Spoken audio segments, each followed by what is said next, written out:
el texto argumentativo puede ser de tantos tipos que tendríamos que hacer probablemente todo un curso sobre ellos. Y entonces, para evitar hacer todo un curso o una serie de consideraciones que sean demasiado generales y que no sirvan mucho a la mayoría de ustedes, entonces simplemente vamos a hablar a grandes rasgos qué es un texto argumentativo. Y esto aplica como en general, también aplica para los artículos científicos, solo que los artículos científicos tienen un esquema un poco más específico, que vamos a verlo el día de mañana. Primera parte tiene una introducción que normalmente presenta el problema que se va a tratar y la estructura que vamos a utilizar para tratar ese problema, para tratar de solucionar ese problema, o si el problema viene en forma de una pregunta, para responder la pregunta que estamos planteándonos en ese texto argumentativo. Luego viene el cuerpo del texto, que normalmente presenta pues el argumento, ¿no? Bueno, normalmente no siempre presenta el argumento, porque es un texto argumentativo. Y finalmente tenemos un cierre que presenta las conclusiones y que se supone que pretenden presentar, que deberían presentar una solución al problema planteado o una respuesta al problema planteado, o por lo menos eh, decirnos de qué nos ha servido todo lo que hemos hecho en el cuerpo del texto para siquiera tener una idea de cómo intentar responder a la pregunta, o de repente concluir que no se puede responder la pregunta o el problema, que es un problema que no se puede solucionar, etcétera. Pero lo importante es que la conclusión tiene que decir algo importante sobre el problema que se plantea en la introducción. Porque si uno empieza con una introducción y plantea una pregunta y un problema de la que no se habla al final en la conclusión, y créanme, he visto casos así, he visto textos que son exactamente como les digo, pues entonces el texto ha fracasado en el nivel más formal que podamos pensar. No es lo más importante que tiene que hacer cualquier texto argumentativo, y ahí están incluidos los textos de investigación científica y académica, pues es decir algo importante sobre el problema que se plantea en la solución. Y el cuerpo tiene que presentar las razones por las que vamos a decir eso en el cierre o la conclusión de nuestro texto argumentativo. Y vamos a ver, pues, un ejemplo no real, un ejemplo ficticio de un texto bastante corto, argumentativo, tan corto que ni siquiera merece tener secciones ni capítulos, simplemente va a ir de corrido en una estructura de 5 párrafos, los del cuerpo estarán incompletos, y bueno, la presentación va a ser, el texto va a ser bastante esquemático, como vamos a poder ver. Bueno, primero la introducción. Y la introducción, como no estamos dividiendo formalmente por secciones, entonces la pongo ahí entre llaves, ¿no? No es una sección introductoria, simplemente un párrafo que introduce el tema. Y decimos que muchos textos académicos carecen de estructura o no la presentan en la introducción. Ese es un texto que estamos analizando, ¿no? Luego dice, este es un problema por 3 tipos de razones, 2 puntos. Razones editoriales, razones conceptuales y razones expositivas. Ahí, ¿qué cosa hemos hecho? Hemos presentado un texto, hemos presentado un problema. Hemos dicho, hemos planteado un hecho que muchos textos académicos no tienen una estructura o no la presentan en la introducción, y hemos dicho que esto es algo que no debería ser así, es un problema. Y eso de que es un problema es en parte adelantar la conclusión que vamos a decir, ¿no? Plantear la conclusión, porque en realidad aquí hay una pregunta implícita, hay un problema implícito. ¿Está bien o está mal que es aceptable, perdón, que un texto académico carezca de estructura o que no la presente en la introducción?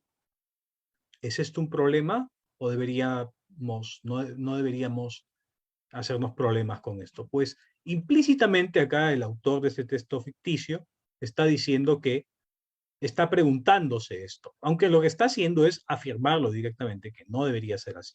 Sin embargo, nosotros tenemos que entender, y por supuesto, porque la lectura, digamos, lo que yo estoy planteando aquí no es algo que siempre se va a, digamos, ver tan explícitamente en los textos. A veces vamos a tener que reconstruir esto. Entonces, podemos, si bien no hay una pregunta explícitamente presentada aquí, sí la podemos reconstruir. Y ¿es o no es aceptable que un texto académico carezca de estructura o no la presente en la introducción? ¿Es un problema esto? Bueno, esa es la pregunta que se presenta en ese primer párrafo introductorio. Y en ese primer párrafo introductorio ya nos está diciendo cómo piensa responder la pregunta. El autor piensa evaluar 3 tipos de razones por las que podría ser efectivamente un problema o, o por los que no sería aceptable que un texto carezca de estructura o que no la presente en la introducción. Y esas 3 razones las clasifica además en 3 tipos. Y cuando plantea el cuerpo del texto, que si se ampliara, digamos, podría ser una sección independiente o podría estar dividida en 3 secciones planteando cada una de las 3 razones. Pues en este caso, en el cuerpo nos dice que, primero, con respecto a los motivos editoriales, tenemos que, y podría decir, por ejemplo, al no haber una estructura, los editores del producto final no podrán proponer ciertos cambios, ciertas mejoras en el texto, por ejemplo, algunas subdivisiones, algunos subtítulos, no podrán entender muy bien la intencionalidad de su autor y por lo tanto no podrán, habrá muchas confusiones al momento de eh, editar el producto final, ¿no? Esa podría ser la primera razón.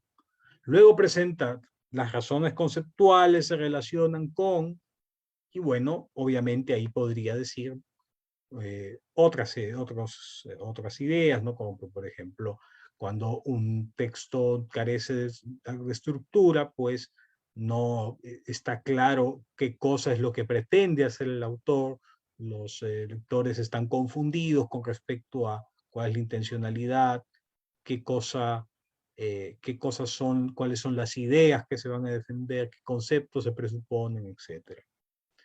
Y luego dice positivamente un texto sin estructura, ¿no? Y ahí podría decir otros argumentos, ¿no? Como que es muy, digamos, puede ser muy caótico exponer textos. Y luego tenemos la conclusión o el cierre del texto argumentativo. Y en este caso de esta versión corta, pues simplemente estoy proponiendo cerrar de esta forma, ¿no? Por todo lo anterior podemos concluir que, ahí me comí un que, disculpen, la estructura es indispensable para un buen texto académico. Asimismo, conviene que ésta sea presentada desde el comienzo para que, como vimos en las razones expositivas, estamos refiriendo acá al tercer párrafo del cuerpo, el lector tenga una idea de qué esperar en el texto, ¿no?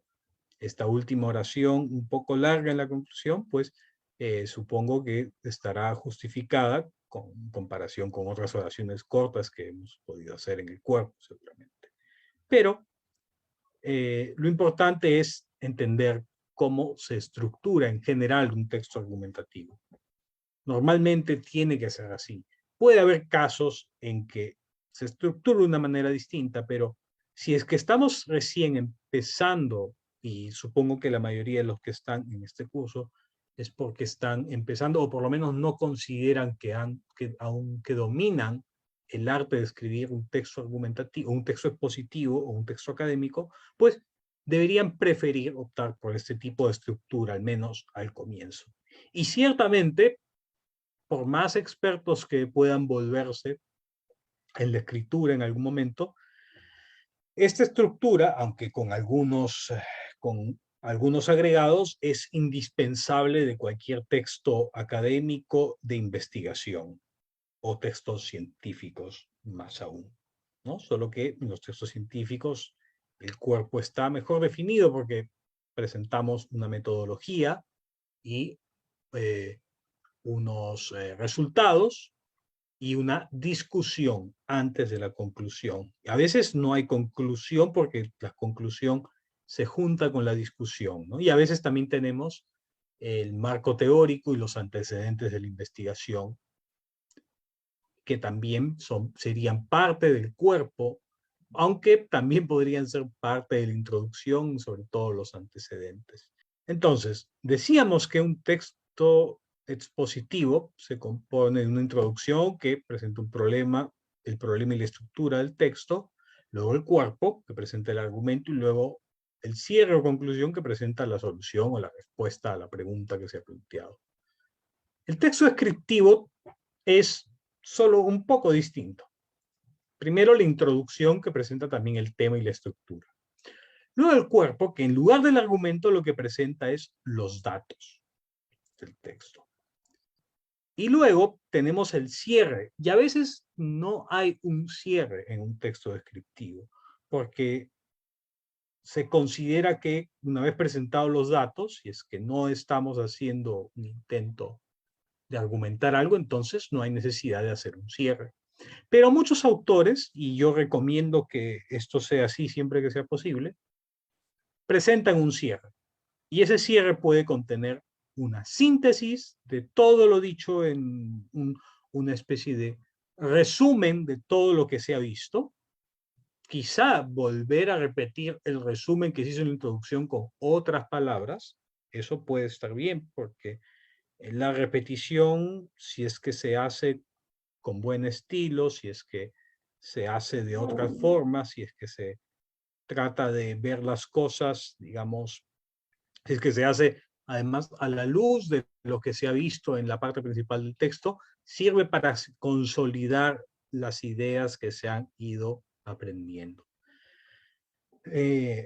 Y quizá en algunos casos la síntesis es innecesaria. Por ejemplo, es completamente innecesario hacer una síntesis al final de las entradas en ciclo, de todo el libro que comprende una enciclopedia o un diccionario especializado. Hay casos en que eso es perfectamente aceptable, porque hay algunas enciclopedias que están estructuradas de tal forma que sí cabe la posibilidad de hacer una reflexión al final antes que una síntesis, o incluso una síntesis acompañada por una reflexión. Por ejemplo, recuerdo, ahorita olvidé el nombre de la autora, pero recuerdo que al final de una enciclopedia que leí, bueno, no todos los capítulos porque es bastante larga, sobre las lenguas en peligro de, digamos, las lenguas nativas de América, pues al final se presentaba algunos cuantos artículos que en realidad iban más a modo de una especie de síntesis y reflexión sobre la situación lingüística de América, particular de, digamos, los varios países donde tenemos lenguas, digamos, nativas, ¿no? Incluyendo en el Perú. El Perú tiene bastantes de las entradas de esa enciclopedia están dedicadas precisamente al Perú. Y al final de la enciclopedia se hace una especie de artículo, o se hace varios artículos, donde se trata de reflexionar sobre la situación de las lenguas en América, y sobre todo en alguna parte incluso con relación al castellano y cómo el castellano está, digamos, en alguna medida desplazando alguna de estas lenguas. Hablaba del Atlas Sociolingüístico editado por Inge Signa. Pero normalmente una enciclopedia no amerita al final una síntesis o reflexión, porque los lectores no la van a leer de corrido y, digamos, todo lo que se podría poner al final de esa enciclopedia, mejor se podría poner en una introducción.